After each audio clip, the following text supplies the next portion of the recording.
2월 10일 수요일 수요 기도회 시작하겠습니다. 오늘까지만 온라인 수요 기도회로 진행이 되고 2월 15일 월요일 새벽부터는 새벽 기도회와 수요 기도회를 현장 예배와 온라인 병행으로 진행토록 하겠습니다. 오늘도 말씀 묵상과 또 합심 기도 중심으로 기도회를 진행하겠습니다. 잠시 기도하겠습니다. 사랑의 주님, 하나님의 말씀 앞에 주의 백성들 모였습니다. 이 3일 기도회가 하나님의 말씀으로 우리를 새롭게 하는 시간 되게 하여 주시옵시고, 공통의 기도 제목을 가지고 함께 기도하며 하나님의 은혜를 구하는 귀한 시간 되게 하여 주시옵소서.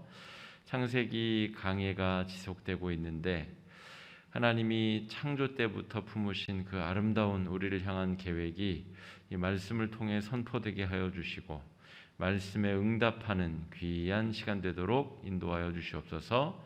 예수님 이름으로 간절히 기도드립니다. 아멘. 오늘 창세기 강의 6번째 시간, 창세기 9장 8절로 17절까지 말씀입니다. 제가 이제 봉독하겠습니다. 창세기 9장 8절로 17절 말씀. 하나님이 노아와 그와 함께한 아들들에게 말씀하여 이르시되, 내가 내 언약을 너희와 너희 후손과 너희와 함께한 모든 생물 곧 너희와 함께한 새와 가축과 땅의 모든 생물에게 세우리니 방주에서 나온 모든 것 곧 땅의 모든 짐승에게니라. 내가 너희와 언약을 세우리니 다시는 모든 생물을 홍수로 멸하지 아니할 것이라. 땅을 멸할 홍수가 다시 있지 아니하리라. 하나님이 이르시되, 내가 나와 너희와 및 너희와 함께하는 모든 생물 사이에 대대로 영원히 세우는 언약의 증거는 이것이니라. 내가 내 무지개를 구름 속에 두었으니 이것이 나와 세상 사이의 언약의 증거니라. 내가 구름으로 땅을 덮을 때에 무지개가 구름 속에 나타나면 내가 나와 너희와 및 육체를 가진 모든 생물 사이에 내 언약을 기억하리니 다시는 물이 모든 육체를 멸하는 홍수가 되지 아니할지라. 무지개가 구름 사이에 있으리니 내가 보거나 하나님과 모든 육체를 가진 땅의 모든 생물 사이에 영원한 언약을 기억하리라. 하나님이 노아에게 또 이르시되, 내가 나와 땅에 있는 모든 생물 사이에 세운 언약의 증거가 이것이라 하셨더라. 아멘. 창세기 9장의 전체 내용이 오늘 우리가 살펴볼 내용인데 다 읽을 수 없어서 중간 부분만 오늘 읽었습니다. 성도님들께서는 지금 말씀을 묵상하면서 성경 전체 9장 전체를 펼쳐놓고 또 저와 함께 자막을 읽어가면서 말씀 묵상을 함께 나누면 좋겠습니다. 노아 이야기를 지금 세 부분으로 나누어서 우리가 살피고 있는데 오늘 본문 9장은 그 세 번째 부분, 이제 홍수의 심판이 끝나고 하나님께서 무지개 언약을 보여주시는 장면, 그리고 노아가 술에 취해서 실수하게 되고 그 세 아들이 그 문제를 처리하는 방법과 그에 따라서 그 자손들의 미래가 결정되는, 다소 이해하기가 조금 어려운데 오늘 말씀을 잘 따라와 보시면 9장 내용이 한 덩어리로 묶어져 있음을 우리가 파악할 수 있게 되실 것입니다. 9장에서부터 이제 9장이 시작하면서부터 이제 노아의 홍수가 끝이 나고 하나님께서 노아와 이제 새롭게 관계를 형성하시는 장면에 대한 이야기가 나옵니다. 9장의 가장 핵심적인 상징물이 바로 무지개입니다. 무지개. 하나님이 다시는 물로 세상을 심판하지 아니할 것이다. 그런데 이 과학 문명이 발달하면서 이 무지개가 가지는, 창세기에 있어서 무지개가 가지는 영적인 의미는 퇴색하게 되고, 오히려 이 과학적으로 무지개를 분석하려는 시도, 그래서 창세기 9장에 무지개를 주신 하나님의 이 본질적인 의미가 많이 교회에서도 약화된 것을 우리가 살펴볼 수가 있습니다. 과학의 이론이 발달하면서 삼각 기둥, 우리가 프리즘이라고 부르는 유리 삼각 기둥에 빛을 투과시키면 그 회전율에 따라서 이 유리 기둥이 빛을 회절시키는 각도에 따라서 가시광선이 빨주노초 파남보 이렇게 분리돼서 보인다는 것이 과학 이론을 통해서 증명이 되었죠. 그래서 우리가 비가 내리고 하늘에 떠 있는 무지개를 보면서도 사람들은 비가 그치고 대기 중에 수증기가 가득할 때에 햇빛이 갑자기 쪼이면 대기 중에 수증기가 이 삼각 유리 막대 프리즘의 기능을 하여서 가시광선이 저렇게 흩어져서 보이는구나. 초등학교에 들어가기만 한 아이들도 그런 과학적 지식을 이미 알고 있기 때문에 하나님께서 무지개를 사람들에게 주신 영적인 의미는 다 사라져버리고 하늘의 무지개를 바라보면서 과학 이론을 살피고 따지고 증명하는 데 만족하는 경우들이 많다는 것이죠. 그런데 우리가 오늘 창세기 9장을 묵상하면서 하나님께서 노아에게 무지개를 주신 이유를 우리가 한번 깊이 영적인 의미를 살펴보자는 것입니다. 하나님이 무지개를 노아에게 주실 때에는 이제 하나님과 인간 사이의 상호적인 관계가 진전하였고 증진하였다라는 의미를 갖습니다. 이제부터는 여러분 창세기 9장을 읽으실 때에 무지개는 그저 수단에 불과합니다. 하나님과 인간 사이에 더 수준 높은 관계 형성, 새로운 언약을 맺자 하나님께서 그런 의미로 무지개를 주셨다는 것이죠.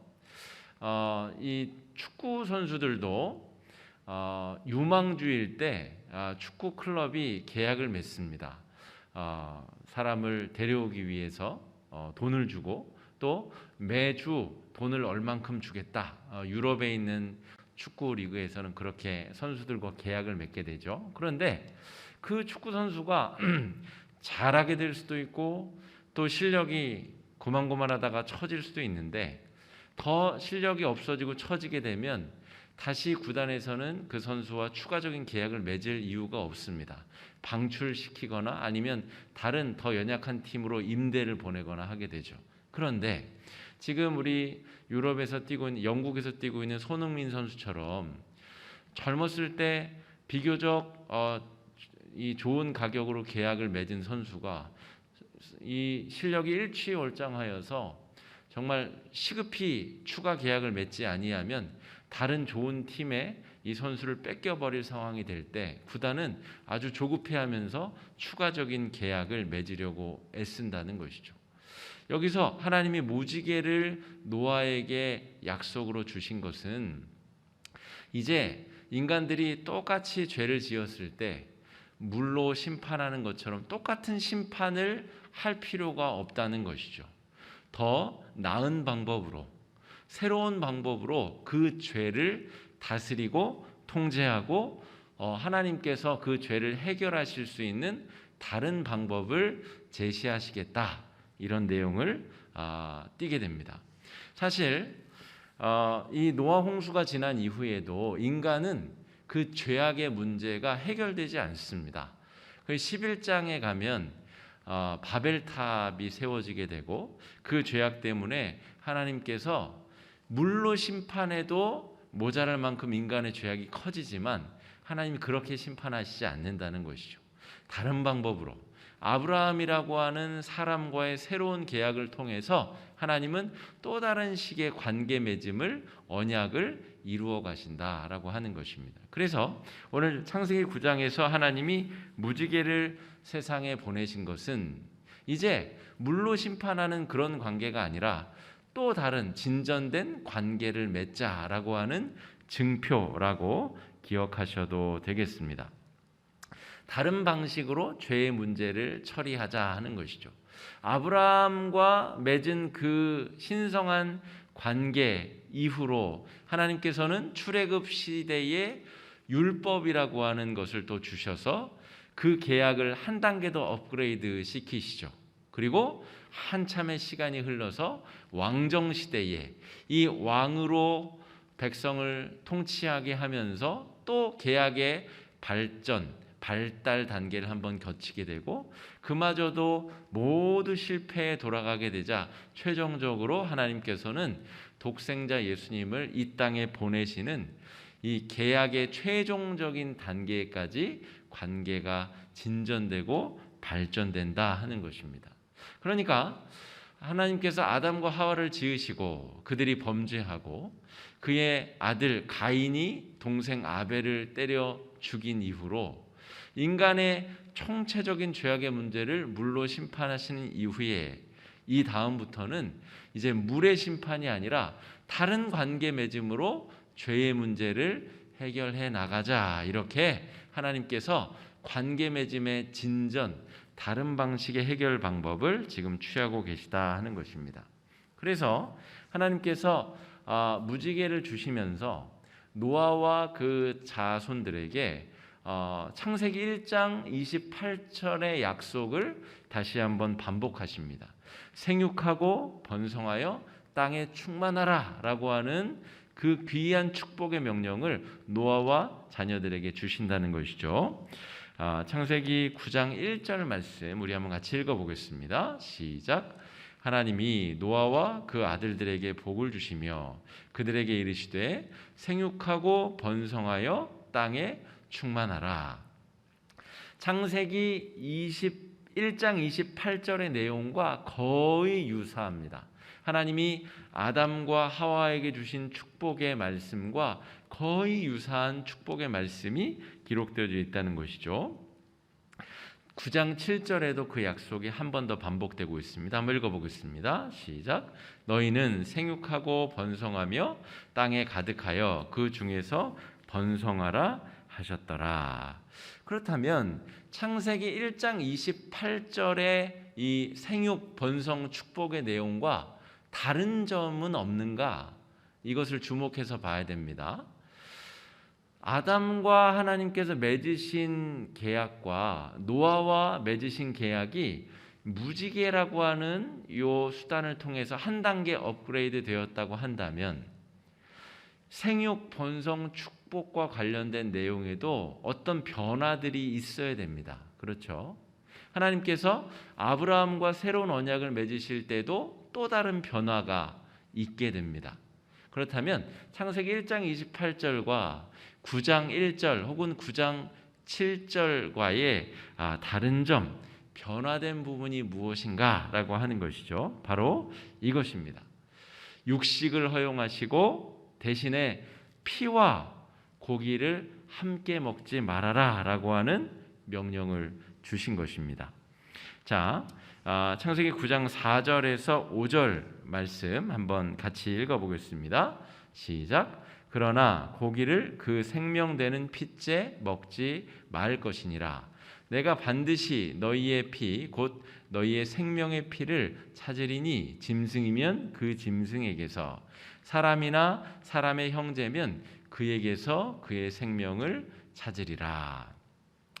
창세기 1장 28절과 29절 30절을 내용을 보시면 생육하고 번성하여 땅에 충만하라 라고 하는 명령을 주신 다음에 창세기 1장 29절에서 하나님께서 어떤 이야기를 하시냐면 이 땅에 있는 이 과일과 여러 가지 채소와 이런 것들을 먹어도 좋다. 이 모든 것들은 너희의 식물이 될 것이다 라는 이야기를 해주십니다.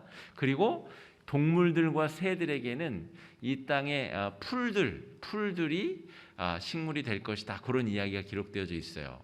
그런데 그 내용에는 고기를 먹어도 된다는 명령은 없습니다. 육식, 고기를 먹어도 된다는 허용은 이 9장 하나님께서 노아와 자녀들에게 처음으로 육식을 허용해 주시는 내용이 등장한다는 것이죠. 여기에 조금 차이가 이제 생기기 시작하는 것입니다. 고기를 먹도록 허용해 주시는데 단 고기를 피와 함께 먹을 수 없다라고 하는 단서 조항을 붙이시는 것이죠. 이 명령과 이 조항 때문에 창세기 1장 28절에 생육하고 번성하여 또 땅에 충만하라 내용하는 이 충만하라는 명령과 이 노아에게 주신 명령에서 차별점이 이제 생기기 시작하는 것입니다. 피째 먹는다라고 하는 것, 이것은 약육강식의 원리입니다. 여러분, 우리 아들 7살 먹은 우리 아들이 제일 좋아하는 TV 프로그램이 동물의 왕국입니다. 동물의 왕국. 동물의 왕국을 그래도 저도 옆에서 이제 보다 보면 가장 흔하게 목격되는 것이 짐승이 짐승을 해쳐서 잡아먹는 것이죠. 강한 짐승이 약한 짐승을 물어뜯어서 먹을 수 있는 것. 약한 자는 먹히고 강한 자는 먹는다. 그게 약육강식 아닙니까? 그런데 강한 짐승이 약한 짐승을 먹을 때 고기에서 피를 분리해서 먹지 않습니다. 허겁지겁 누가 하이에나 같은 이 무리들이 와서 사자가 사냥한 고기를 뺏어 먹진 않을까? 사자조차도 허겁지겁 고기와 피를 동시에 섭취하고 뜯어 먹을 수밖에 없다는 것이죠.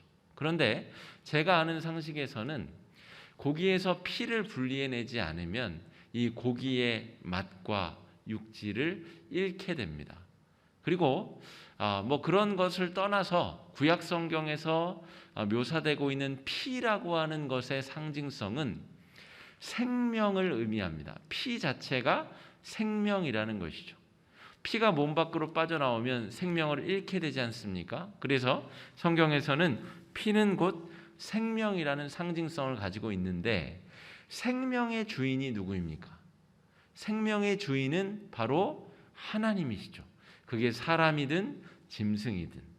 그렇기 때문에 짐승, 육식을 이제 먹어도 되지만 짐승을 해쳐서 그 고기를 취하려거든 피를 분리해내고 피를 다 쏟아내고 피는 하나님께 드리고 그 고기만 분리해서 먹어야 된다. 이런 새로운 계약을 허락해 주셨다는 것이죠.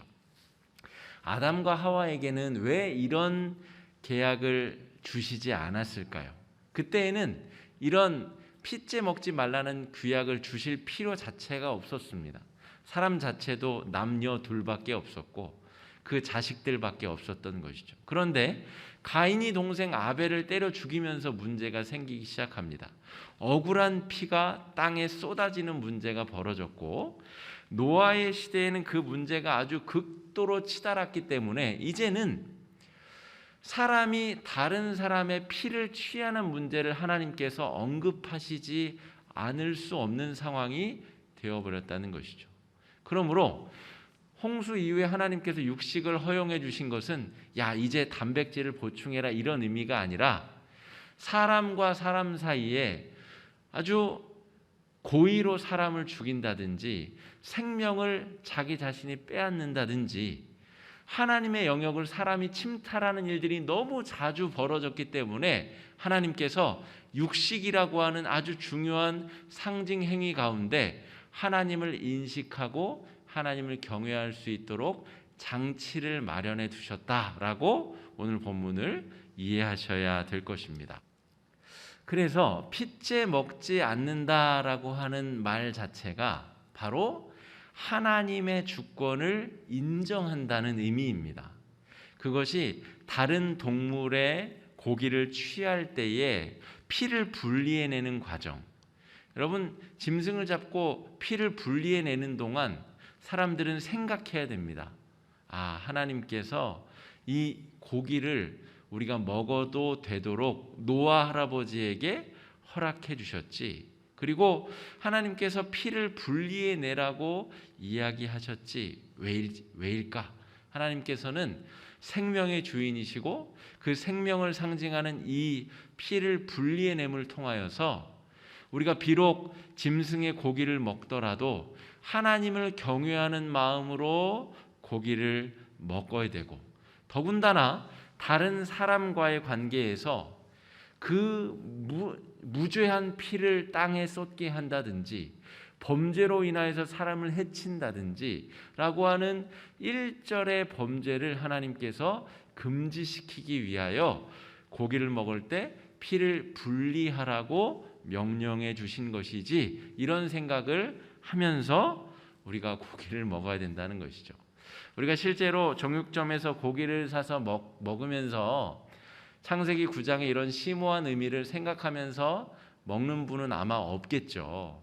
하지만 이 세상을 다 물로 덮으실 정도로 심각한 심판을 하신 이후에 하나님께서 사람들에게 새로운 언약을 맺으시면서 부탁하신 것이 무엇이냐면, 너희들이 서로 죄를 짓고 서로 해치고 상하게 하고 죽이고 서로 정말 약육강식 짐승의 세상처럼 살아가는 일을 막기 위해서는, 하나님의 형상을 지닌 거룩한 존재로 살기 위해서는 이 피의 의미를 기억하고 이 무죄한 피를 땅에 쏟게 만드는, 하나님을 분노케 만드는 일을 멈추어야 된다.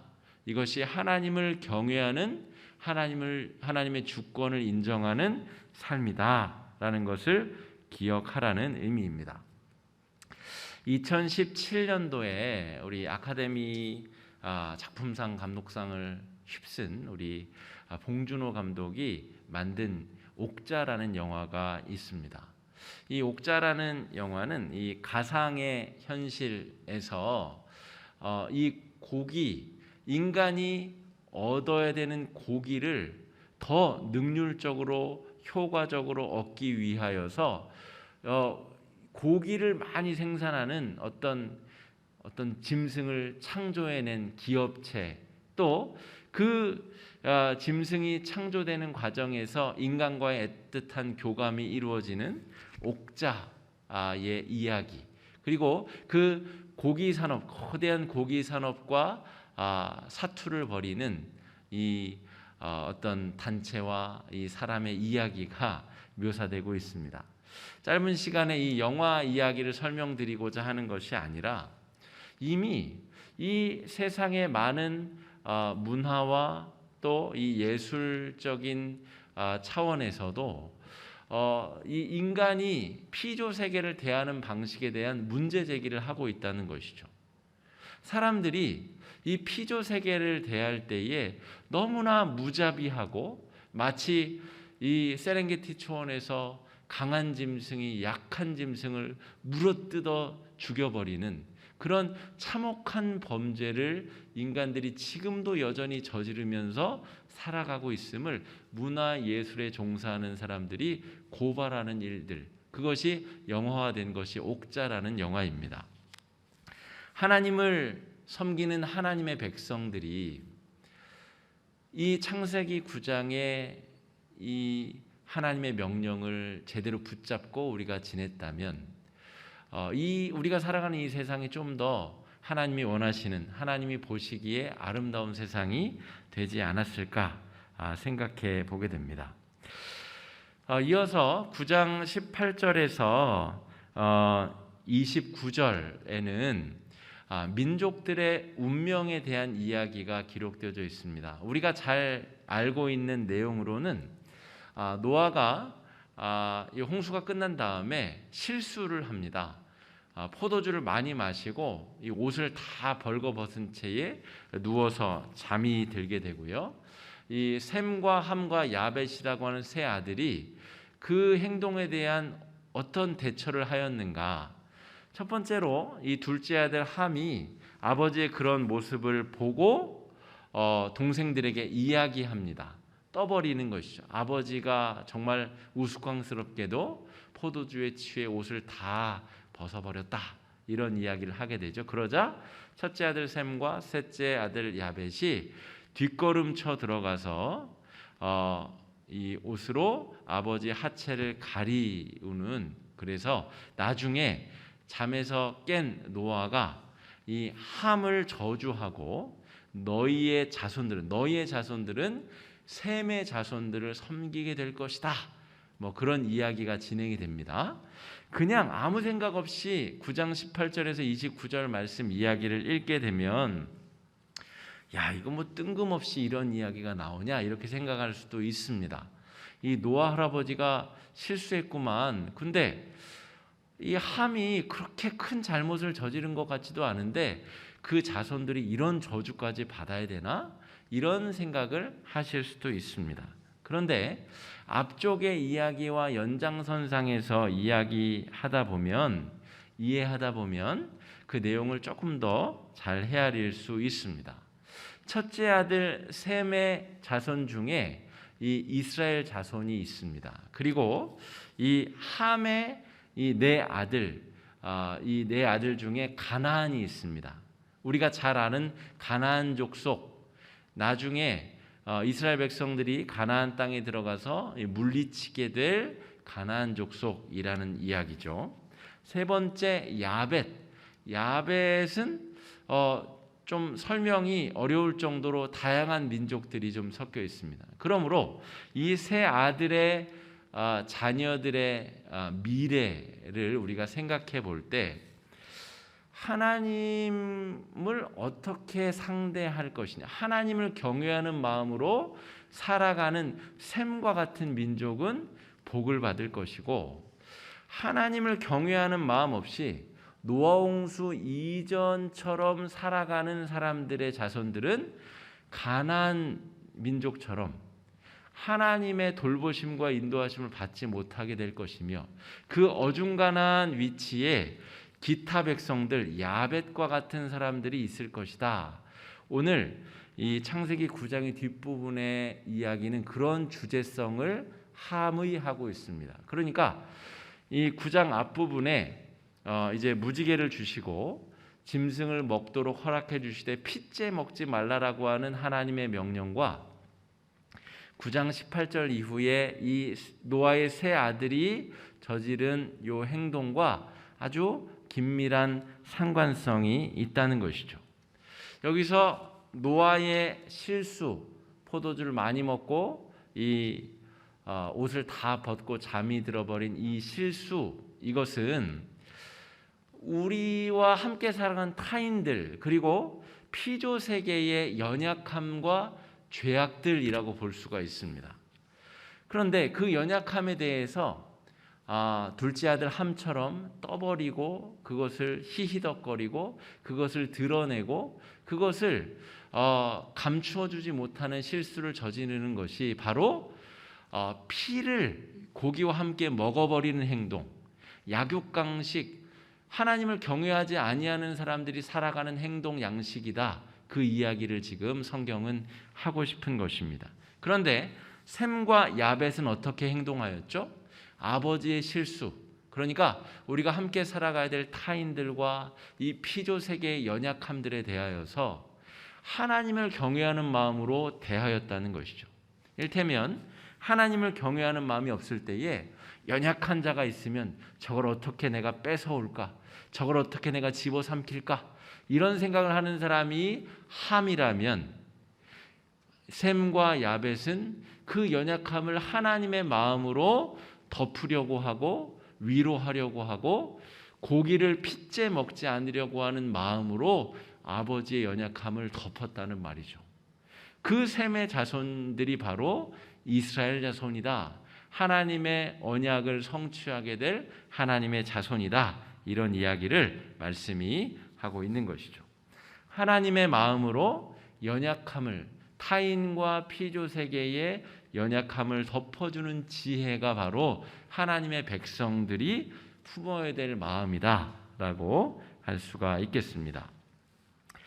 오늘 노아의 홍수의 뒷부분의 이야기를 살펴보았는데, 성경에서 끊임없이 강조하는 것은 무엇이냐면, 눈에 보이지 않지만 천지를 창조하신 하나님을 인정하고 경외하고 하나님을 섬기는 민족은 복을 받은 민족, 하나님의 돌보심과 인도하심을 받는 민족이 될 것이요, 하나님이 보이지 않는다고 해서 하나님을 모르는 것처럼 살아가는 인생, 오늘 이야기 속에서는 함과 같은 사람들은 하나님의 보호하심을 받지 못하는 존재, 곧 복받지 못하는 존재로 기록되고 있다는 것입니다.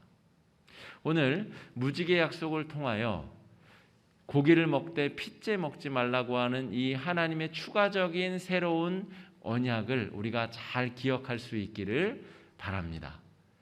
이 세상을 살아가면서 성도들은 세상 사람들과 다른 부분이 있어야 되는데, 바로 하나님을 경외하는 마음, 하나님께서 이 피조 세계를 사랑으로 지으셨음을 잊지 아니하는 마음, 그런 마음으로 이 피조 세계를 대하고 피조 세계의 연약함을 위로하고 덮으려고 하는 마음, 그런 마음이 우리 성도들에게 꼭 필요하겠습니다. 그때에 한국교회는, 우리 화곡중앙교회는 세상 사람들이 볼 때에 야, 정말 매력적인 사람들이다, 매력적인 공동체이다, 저들이 믿는 하나님을 나도 믿고 섬기고 싶다라고 하는 마음이 생기게 될 줄로 믿습니다. 이 코로나19 때문에 기독교를 향한 세상의 눈이 곱지 못하고 기독교가 비호감이 되어버린 이 시대 속에서 오늘 창세기 9장의 하나님의 말씀이 우리의 삶 속에 아주 의미 있게 울려 퍼지기를 간절히 소망합니다. 잠시 말씀 의지하며 함께 기도하겠습니다. 잠시 기도하겠습니다. 사랑의 주님, 이 시간에 창세기 9장 말씀을 통하여 하나님께서 우리를 향하신 마음을 다시 한번 되새겨보게 됩니다. 우리가 세상을 살아가면서 복받는 사람처럼 하나님의 백성처럼 살아가고 있는지 돌이켜보게 하여 주시옵시고, 타인들과 피조세계를 대할 때에 우리의 마음이 말씀에 근거할 수 있도록 인도하여 주시옵소서. 귀하신 예수님 이름으로 간절히 기도드립니다. 아멘. 이어서 우리 함께 기도하실 때에 우리 찬양 한 곡마다 기도 제목이 바뀌게 됩니다.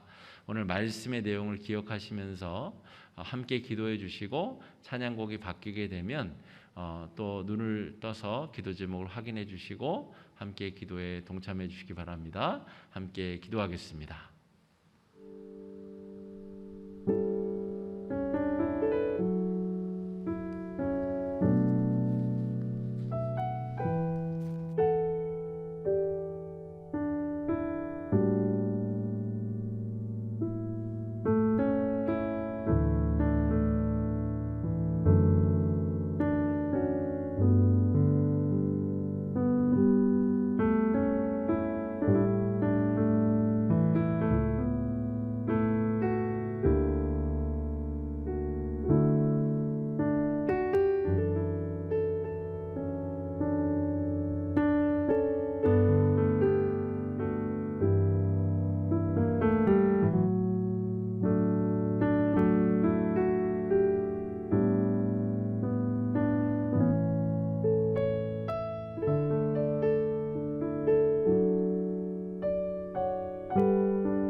주